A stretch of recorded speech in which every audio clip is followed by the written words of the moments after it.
Gentleman yields back. The gentleman from California is recognized. Mr. Hurr, I want to ask you about some of the differences between the facts involving President Biden and President Trump. But before I do, I want to refer back to your opening statement in which you said that you did not disparage the president in your report. But of course, you did disparage the president.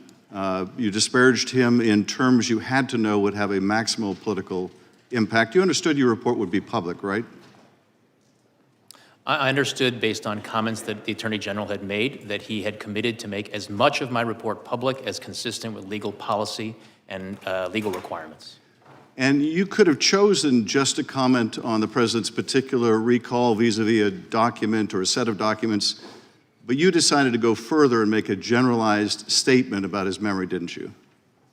Congressman, I could have written my report theoretically in a way that omitted references to the president's memory, but that would have been an incomplete and improper report, and that it did not reflect my analysis. You could have written your report with comments about his specific recollection as to documents or a set of documents, but you chose a general pejorative reference to the president.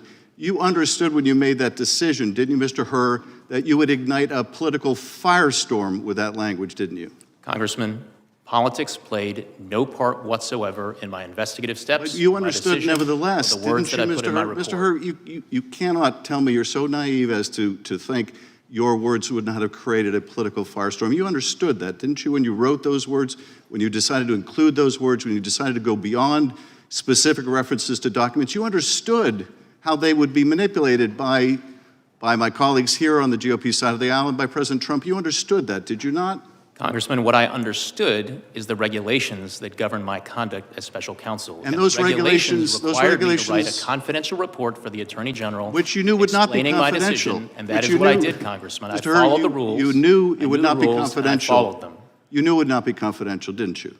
Sir, the regulations required me to write a confidential report explaining my decision to the Attorney General. Which you knew would be released. It was up to the Attorney General to determine you understood it would be released, did you not? Would be released consistent with DOJ policy. You understood it would be released. You understood it would be released. I understood from the Attorney General's public comments that he would make as much of my report public as he could, consistent with legal requirements and DOJ policy. And you also understand DOJ policy that you are to take care not to prejudice the interests of the subject of an investigation, right? That is generally one of the interests that DOJ policy requires that prosecutors respect. And it was your obligation to follow that policy in this report, was it not? It was also my obligation to write a confidential report for the Attorney General explaining completely my decision. What you did write was deeply prejudicial to the interests of the president. You say it wasn't political, and yet you must have understood.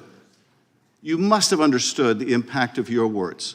You must have understood the impact of your decision to go beyond the specifics of a particular document, to go to the very general, to your own personal, prejudicial, subjective opinion of the president, one you knew would be amplified by his political opponent, one you knew that would influence a political campaign. You had to understand that. And you did it anyway. And you did it anyway. And let me just go to some of the differences here between the president's conduct and Mr. Trump's. In the superseding indictment, on page 3, it says that Mr. Trump suggested that his attorney falsely represent to the FBI and grand jury that he did not have documents called for by the grand jury subpoena. You didn't find anything like that with respect to Mr. Biden, did you? Congressman, I do not have the Trump indictment in front of me, but I need to address something that you said in your prior question. What you were suggesting is that I needed to provide a different version of my report that would be fit for public release. That is nowhere in the rules. I was to prepare a confidential report that was comprehensive and thorough of an explanation. What is in the rules, Mr. Hurr, what is in the rules is you don't gratuitously do things to prejudice the subject of an investigation when you're declining to prosecute. You don't gratuitously add language that you know will be useful in a political campaign. You were not born yesterday. You understood exactly what you were doing. It was a choice. You certainly didn't have to include that language. You could have said, vis-a-vis the documents that were found at the university, the president did not recall. There is nothing more common. You know this, I know this. There is nothing more common with a witness of any age when asked about events that are years old to say, I do not recall. Indeed, they're instructed by their attorney to do that if they have any question about it. You understood that. You made a choice. That was a political choice. It was the wrong choice. Mr. Chairman, I yield back. Gentleman yields back. Gentleman from Arizona, did special counsel wish to respond to that final question? Yes, Congressman, what you are suggesting is that I shape, sanitize, omit portions of my reasoning and explanation to the Attorney General for political reasons. No, I suggest that you not shape your report for political reasons, which is what you time is did. the That did not witness' happen, response. Congressman. That did not happen. Gentleman yields back. The gentleman from Arizona is recognized for 5 minutes. Thank you, Mr. Chairman. Thank you, Mr. Hurr, for being here. Thank you for your report. I've read it. And I think where you and I might have disagreements, there may be matters of opinion and not necessarily the facts as you've reported them. So I want to go over the elements of the offense that seem to have at least struck my craw is the where you put in here twice that the jury would not likely to find intentionality on the part of disclosure in particular. So I want to talk about that for a second.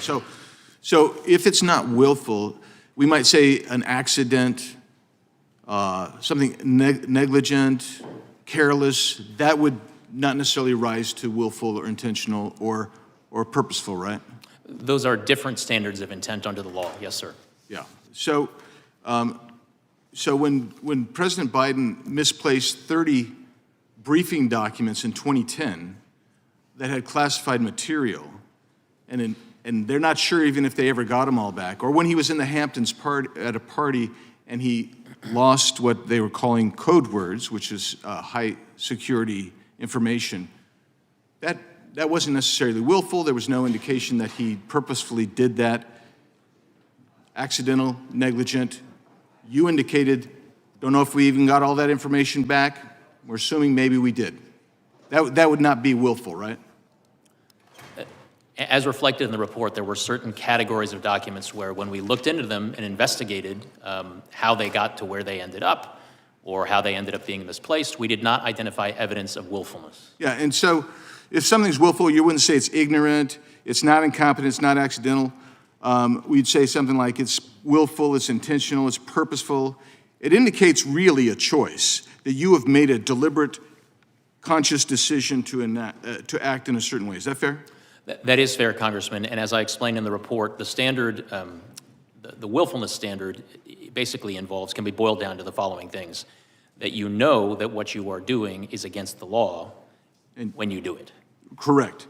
So let's take a look at it. And this has been brought up before in February of 2017. He's having the discussion with the ghostwriter. He says, he's at the Virginia house at this point. He says, I just found all the classified stuff downstairs, right? So he knows he's got classified stuff, right? 2 months later, in April, he's at a different location, is my understanding. I think he's now up in Delaware. And as you look at let's look at 105, 106 here. He says, Biden reads from a different notebook entry. He reads aloud from notes summarizing a range of issues. We're talking about U.S. military views expressed there by the intelligence community, the DNI, CIA director. And while he's reading those notes, he says, I can't read my own writing. Do you have any idea what the heck I'm saying here? He asks the ghostwriter. Ghostwriter says, well, something, blah, blah, blah.